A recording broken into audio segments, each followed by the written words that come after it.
Hello बच्चों, तो स्वागत है मेरे YouTube ऑनलाइन कोचिंग क्लासेस में। चलिए आज कुछ ऐसा बायोलॉजी का क्वेश्चन लेकर आए हैं जो आपको एग्जाम में 100 में 100% पूछेगा।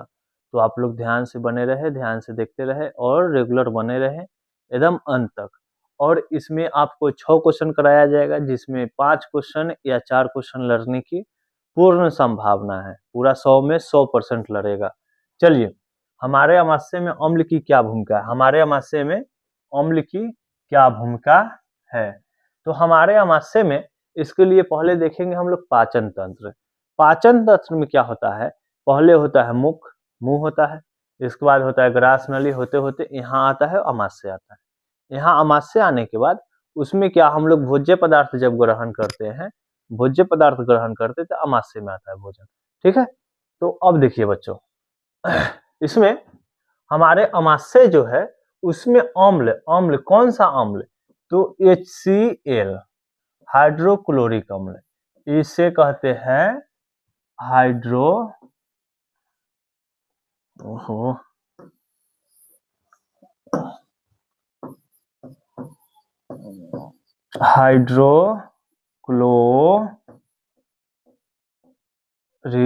हाइड्रोक्लोरिक अम्ल। HCl हाइड्रोक्लोरिक अम्ल जो होती है वह हमारे अमाशय में पाई जाती है। ठीक है, उसमें मतलब स्रावित होती है, निकलती है। जब हम लोग भोज्य पदार्थ ग्रहण करते हैं, जब हम लोग भोज्य पदार्थ ग्रहण करते हैं तो वह भोज्य पदार्थ ग्रास नली से होते हुए कहाँ जाती है? हमारे अमाशय में जाती है। अमाशय में निकलती है HCl। अमाशय में कौन सी अम्ल निकलती है? HCl, हाइड्रोक्लोरिक अम्ल। हाइड्रोक्लोरिक अम्ल निकलने के बाद वह भोजन को अम्लीय बनाता है तथा उसको पचाने की क्रिया करती है। ठीक है, यहीं से मतलब पाचन तो मुख से शुरू हो जाती है। पाचन की क्रिया जो होती है वह मुख से स्टार्ट हो जाती है, याद रखिएगा। ऑब्जेक्टिव में पूछा हुआ है कितने बार क्वेश्चन। चलिए, हमारे अमाशय में जो है वह अम्ल की बहुत बड़ी भूमिका है, जो क्या होती है कि यह भोज्य पदार्थ पचाने की क्रिया करती है और भोज्य पदार्थ को खासकर यह अम्लीय बनाती है। चलिए, तो इसका क्वेश्चन का आंसर लिख लेते हैं बच्चों।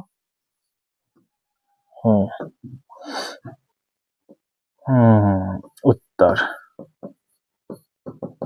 लिख के डैश दे दीजिए। लिखिए, हमारे अमाशय में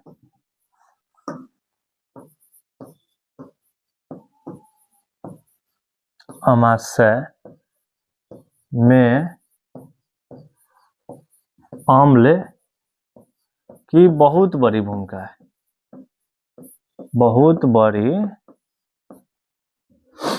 भूमिका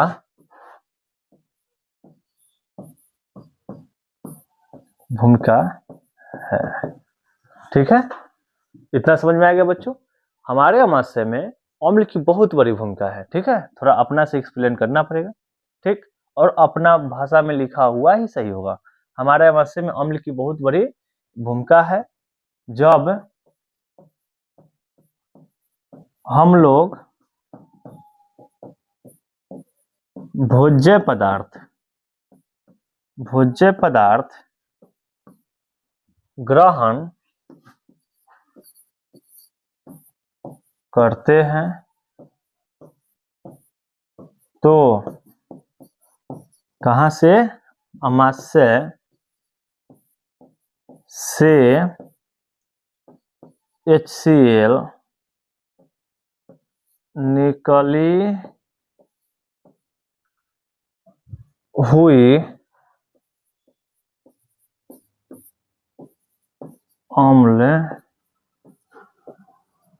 जो निकले हुए अम्ल भोज्य पदार्थ ग्रहण करते हैं तो अमाशय से HCl निकली हुई अम्ल, माने भोज्य ग्रहण करने से पहले भी निकला हुआ रहता है या बाद में भी निकलता है, याद रखिएगा बच्चों। ठीक है, तो निकली हुई अम्ल क्या करती है? वह भोज्य पदार्थ को, निकली हुई अम्ल जो भोज्य पदार्थ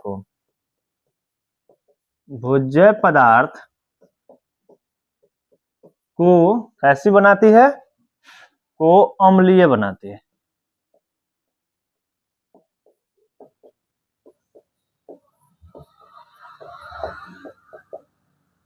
याद रखिएगा। अब भोज्य पदार्थ जो हम लोग मुख द्वारा ग्रहण किए, ग्रास नली से होते हुए अमाशय में जो पहुंची, उसको क्या करेंगे, HCl हाइड्रोक्लोरिक अम्ल, वह भोज्य पदार्थ को अम्लीय बनाएंगे। याद रखिएगा, जब भोज्य पदार्थ को अम्लीय बना देंगे तो इसके बाद वह नीचे की ओर जाएगी। अमाशय के बाद वह बड़ी आंत में जाएगी। बड़ी आंत के बाद छोटी आंत, सॉरी, वह छोटी आंत में जाएगी, फिर बड़ी आंत में जाएगी। बड़ी आंत में क्या होगी कि पानी का अवशोषण होगा। उससे पहले छोटी आंत में क्या होगी, भोजन का पूर्ण पाचन होगा। याद रखिएगा, ऑब्जेक्टिव के लिए VBI है। भोज्य पदार्थ का पूर्ण पाचन कहाँ होती है, तो वह छोटी आंत में होती है। याद रखिएगा। और बड़ी आंत में पानी का अवशोषण होता है। ठीक है बच्चों, ये आप लोग लिख लिए होंगे, विश्वास है। चलिए, ये लिख लिए, जल्दी लिख लीजिए, हो गया। चलिए, तो आगे चलते हैं हम लोग। अल्सर से आप क्या समझते हैं? अल्सर लिख लिए बच्चों?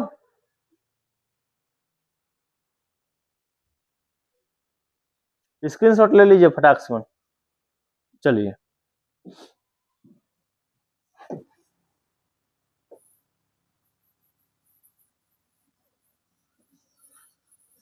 इसको मिटा देते हैं। अभी बहुत VBI क्वेश्चन है, आप लोग अंत तक बने रहे।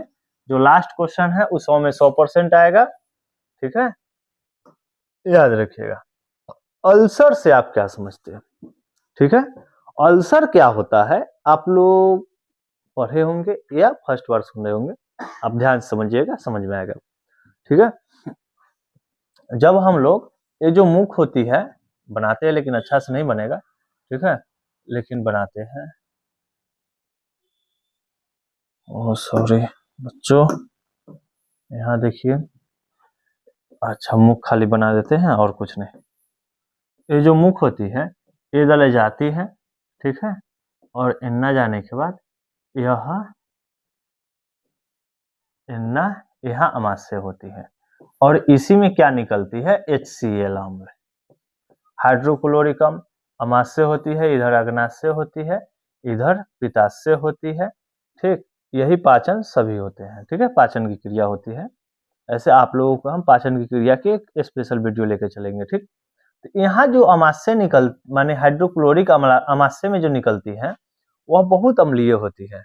बहुत अम्लीय होने के कारण क्या हो पाती है, जब इसको भोज्य पदार्थ नहीं मिलता है पचाने के लिए, तो इसमें जो होती है मांस, उसमें क्या कर देती है, घाव कर देती है।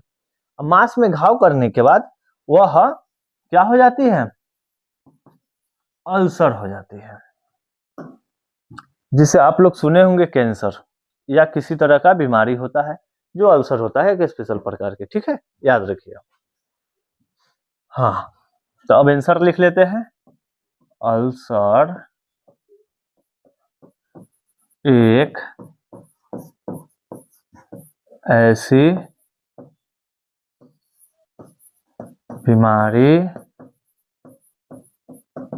है जिसमें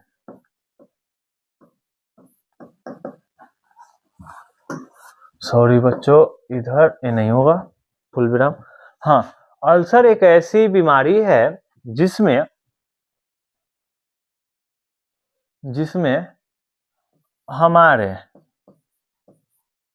हमारे अमाशय की परत ही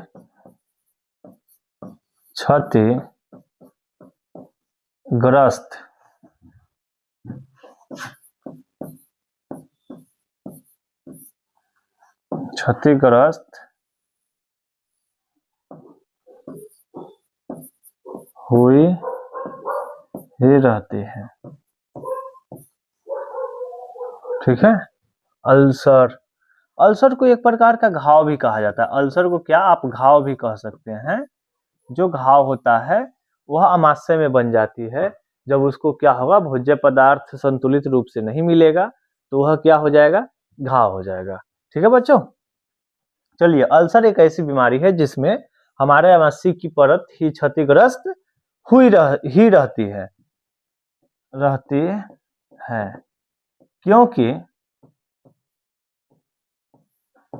क्योंकि जब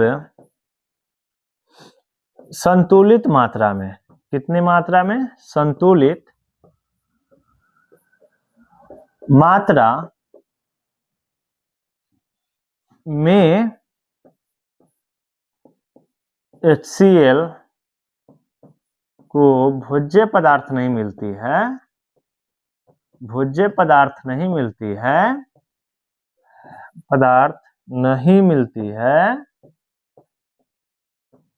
मिलती है तो वह अमाशय की परत को ही क्या करने लगती है, क्षतिग्रस्त करने लगती है। याद रखिएगा, इसी सब को अपना से बना के लिख देना है। आप लोग इतना याद रखिए कि एग्जाम के कॉपी नहीं छोड़ के आना है। पूर्ण बनाइए, साफ बनाइए, ठीक है। एक पेज भी नहीं छोड़ के आना है, एक लाइन भी छोड़ के नहीं आना है। आप पास कीजिएगा, कंफर्म पास कीजिएगा, 100% पास कीजिएगा। जब क्या कीजिएगा, एग्जाम में कुछ न कुछ आप लिख के आइएगा। अगर आप कुछ नहीं लिख के आइएगा तो उसका क्या होगा परिणाम, कि आपको 1 नंबर भी नहीं दिया जाएगा। अगर आप लिख कर आइएगा तो उसमें अगर 2 नंबर का क्वेश्चन है तो उसमें 1 नंबर या आधा नंबर जो अपना एग्जामिनर का मन होगा वो दे देंगे। लेकिन आप कुछ नहीं लिख कर आइएगा बच्चों तो उसमें आपको कुछ नहीं मिलने जा रहा है, इतना याद रखिएगा। इसलिए आप पास होइए या नहीं होइए, ठीक है। आप पढ़े हैं पास जरूर होंगे, जो नहीं पढ़े हैं से पास नहीं होंगे। हम कंफर्म पहले ही बतला देते हैं, ठीक, साफ साफ याद रखिए। लेकिन हमेशा कुछ न कुछ लिख कर आइएगा। ओहो सॉरी बच्चों, चलिए लिख लीजिए जल्दी फटाक से बन। हाँ, मिलती HCl को भोज्य पदार्थ नहीं मिलती है तो वह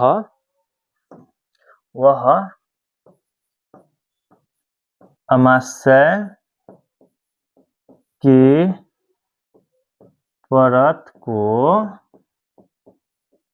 क्षति पहुंचाती है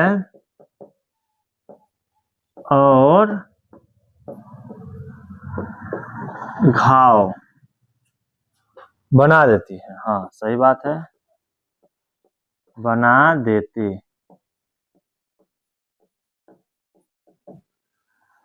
याद रखिएगा। चलिए स्क्रीनशॉट ले लीजिए, इसमें बहुत काम आने वाला है, ठीक है। VVI क्वेश्चन है, ठीक है बच्चों, ले लीजिए। एक बार पढ़ के बतला देते हैं। अल्सर एक ऐसी बीमारी है जिसमें हमारे अमाशय की परत ही क्षतिग्रस्त हुई ही रहती है, माने क्षतिग्रस्त हुई रहती है,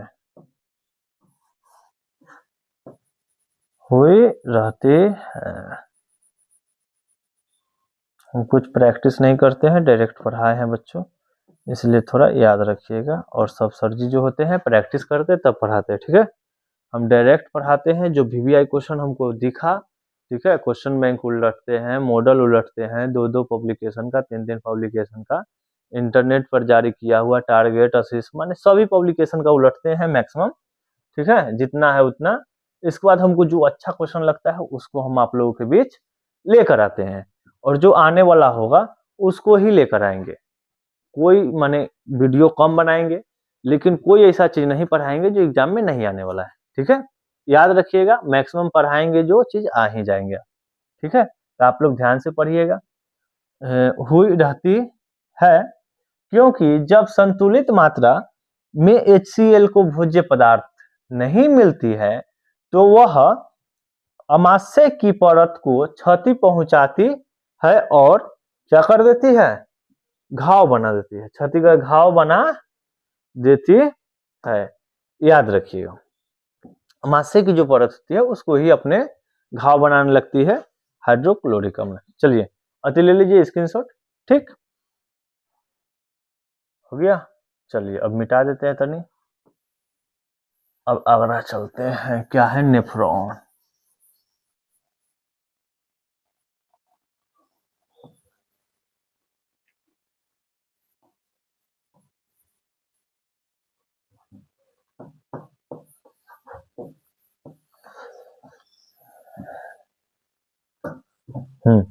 नेफ्रॉन किसे कहते हैं? वृक्क के संरचनात्मक एवं क्रियात्मक इकाई को क्या कहते हैं? नेफ्रॉन कहते हैं। चलिए, वृक्क के संरचनात्मक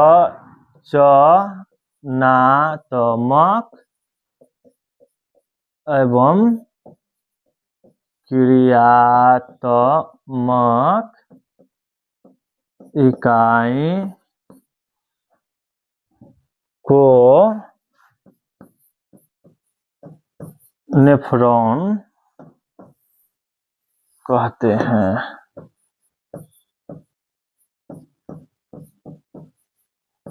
नेफ्रॉन कहते हैं। इसमें बोमेन, संपुट और बहुत सारे जो चीज होते हैं वो सब है, लेकिन इस शॉर्टकट में इतना काम भर ठीक है। ठीक है बच्चों, चलिए एक बार देख लीजिए, नेफ्रॉन किसे कहते हैं? वृक्क के संरचनात्मक एवं क्रियात्मक इकाई को नेफ्रॉन कहते हैं। ठीक है, यह वृक्क से संबंधित है। वृक्क का जो सबसे छोटी भाग होती है, लिख लीजिए, यह वृक्क के सबसे छोटी भाग होती है। छोटी भाग होती है। ठीक है, स्क्रीनशॉट लीजिए फटाक से, क्योंकि बहुत टाइम हो रहा है, आप लोगों का बोरिंग फील होने लगेगा। ठीक है, इसलिए जल्दी जल्दी देख लीजिए। ठीक है बच्चों, हो गया? चलिए आगे चलते हैं। इसको काहे मिटा, अगला चलते हैं। स्वपोषी और विषमपोषी, एक बात आप याद रखिएगा, स्वपोषी जो होते हैं और विषमपोषी जो होते हैं, ये दोनों में क्या चीज अंतर स्पष्ट करने के लिए बोला, अंतर लिखने के लिए। विषमपोषी को हम लोग परपोषी भी कहते हैं, परपोषी। ठीक है, याद रखिएगा। स्वपोषी कैसी वस्तुएं होती है? उत्तर, स्वपोषी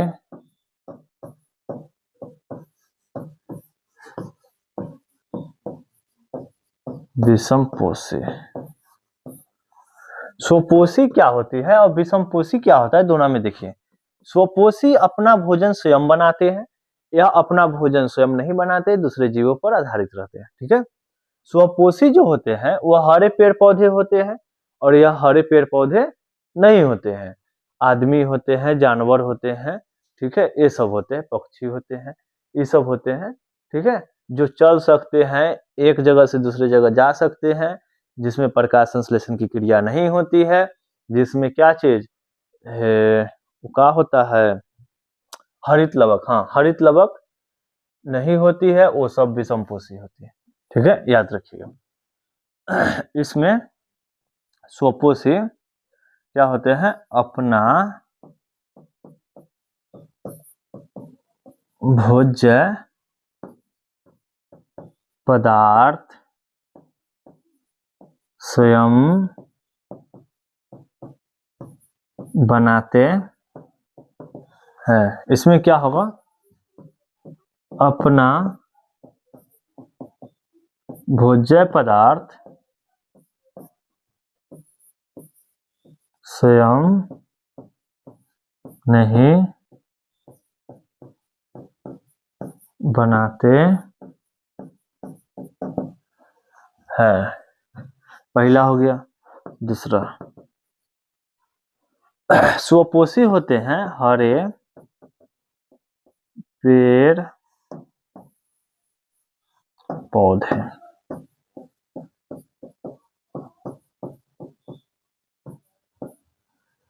हरे पेड़ पौधे होते हैं, ठीक है। यह हरे पेड़ पौधे नहीं होते। ओहो,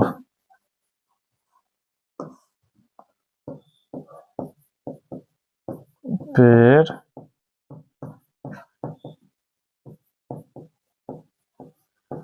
नहीं होते, हरे पेड़ पौधे नहीं होते, याद रखिएगा। ठीक, क्या विषमपोषी, इसमें आप याद रखिएगा, इसमें हरित लवक पाए जाते हैं, लवक पाए जाते हैं, हरित लवक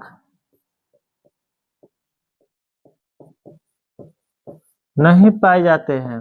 भाई हरित लवक अगर मनुष्य में पाए जाएंगे तो इसमें भी क्या होगा, प्रकाश संश्लेषण की क्रिया होने लगेगा, तो क्या हो जाएगा, यह भी क्या हो जाएंगे, स्वपोषी हो जाएंगे। इसमें हरित लवक नहीं पाए जाते हैं, याद रखिएगा, इसमें हरित लवक नहीं पाए जाते हैं। यह हरे पेड़ पौधे में होते हैं, यह हरे पेड़ पौधे में नहीं होते हैं। अपना भोजन स्वयं बनाते हैं, अपना भोजन स्वयं नहीं बनाते हैं। ठीक है बच्चों, इतना कंफर्म हो गया, देख लीजिए। और बहुत सारा अंतर है, लेकिन हम 3 कराएंगे। ठीक, आप लोग एग्जाम में 3 लिख लीजिएगा तो ठीक रहेगा, और नहीं लिखिएगा तो ये ठीक रहेगा, लेकिन कुछ ना कुछ जरूर लिख लीजिएगा। अगर ये 3 नहीं लिखिएगा तो कोई ना कोई 3 अंतर लिख लीजिएगा। ठीक है बच्चों, चलिए हो गया बस। चलिए आगे चलते हैं, इसको मिटा दे, स्क्रीनशॉट लीजिए जल्दी फटाक से बन स्पीड में, क्योंकि हम मिटा देते हैं। अब बहुत सारा क्वेश्चन है, टाइम ज्यादा हो जाएगा, तो फिर आप लोग मेरा वीडियो को स्किप कर दीजिएगा। हाँ बच्चों, अगर अच्छा लग रहा हो मेरा वीडियो, ठीक है, तो आप चैनल को सब्सक्राइब कर लीजिए और वीडियो को लाइक कर दीजिए। हाँ, रक्त, उत्तर में शॉर्ट में चलते हैं। रक्त एक तरल संयोजी उत्तक है। यह लाल रंग होती है कि इसमें हीमोग्लोबिन, क्या चीज, हीमोग्लोबिन,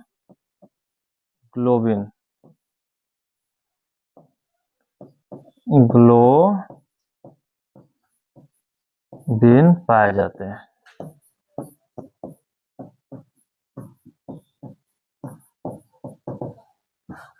याद रखिएगा, रक्त एक तरल संयोजी उत्तक होते हैं, ठीक है।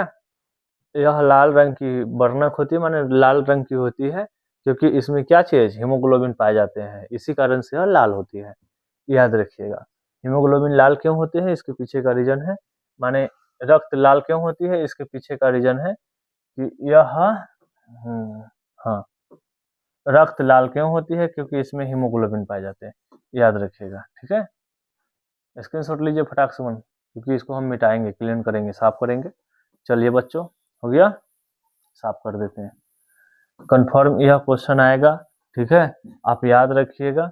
और यह जितना भी क्वेश्चन है, 1-2 मॉडल पेपर से नहीं, 5-5, 4-4 पब्लिकेशन के मॉडल पेपर से हम उलट के आप लोगों के बीच हम VVI क्वेश्चन लेकर आए हैं। ठीक है, इससे आप बने रहे, देखते रहे। बस ये लास्ट क्वेश्चन है जो आप लोगों के लिए बहुत मस्ट है, पूरा मस्ट है। देखिए, पाचन से आप क्या समझते हैं? पाचन क्या होता है, जब हम लोग भोज्य पदार्थ ग्रहण करते हैं तो मुख में जाता है, मुख में ग्रास नली के द्वारा कहाँ चले जाते हैं, अमाशय में जाते हैं। अमाशय में जाने के बाद यह भोज्य पदार्थ पचते हैं, उसी को क्या कहते हैं, पाचन कहते हैं। और पचने के बाद हम लोग को ऊर्जा प्राप्ति होती है, एनर्जी मिलती है। ठीक है, तो ये बहुत सिंपल है, इसको लिखने की कोई जरूरत नहीं है, क्योंकि टाइम ऐसी बहुत हो चुका होगा। ठीक है बच्चों, चलिए, पाचन एक ऐसी क्रिया है, लिख लीजिए आप लोग फटाक से क्वेश्चन लिखकर। पाचन एक ऐसी क्रिया है जिसमें हम लोग भोज्य पदार्थ ग्रहण करते हैं। क्या करते हैं? भोज्य पदार्थ ग्रहण करते हैं। पाचन एक ऐसी क्रिया है जिसमें हम लोग भोज्य पदार्थ ग्रहण करते हैं, और यह अमाशय में जाने के बाद क्या होती है? अमाशय में जाने के बाद अम्लीय होती है, तथा यह छोटी आंत में जाने के बाद इससे ऊर्जा की प्राप्ति होती है। ठीक है, यह पचती है तो इससे क्या होती है बाबू? ऊर्जा की प्राप्ति होती है। याद, चलिए लिख ही देते, छोटी हटाइए। पाचन एक ऐसी क्रिया है जिसमें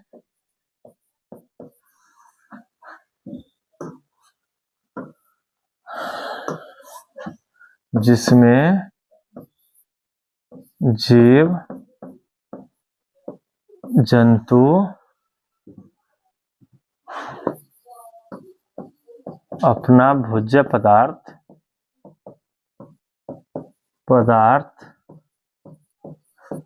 ग्रहण करते हैं तथा भोज्य पदार्थ क्या करते हैं? ग्रहण करते हैं तथा उससे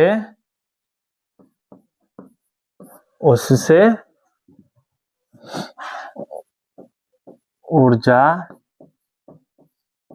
की प्राप्ति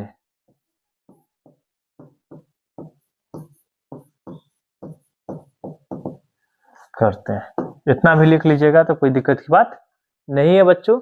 चलिए आप लोग देख लीजिए।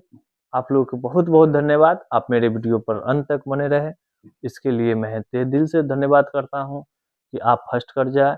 भगवान करे, कृपा करे कि कुछ न कुछ आप लोगों को अच्छा से अच्छा नंबर आए। ठीक है बच्चों, ऐसे बने रहे मेरे यूट्यूब चैनल के साथ, और स्वागत है, हमेशा स्वागत रहेगा। आप कुछ अगर मदद लेना चाहते हैं, हेल्प लेना चाहते हैं, तो मेरे मोबाइल नंबर पे कांटेक्ट कीजिएगा। ठीक है बच्चों, आपको जरूर हेल्प किया जाएगा। 100% हेल्प किया जाएगा। आप मेरे इस नंबर पे कांटेक्ट कीजिएगा। ठीक है, कांटेक्ट करने के बाद आप जो कहिएगा उसको मतलब पूरा किया जाएगा। नोट्स या कुछ भी क्वेश्चन इस टाइप के आपको बताया जाएगा। ठीक है बच्चों, आप बने रहे मेरे यूट्यूब चैनल के साथ। धन्यवाद। चलिए, हो गया, धन्यवाद।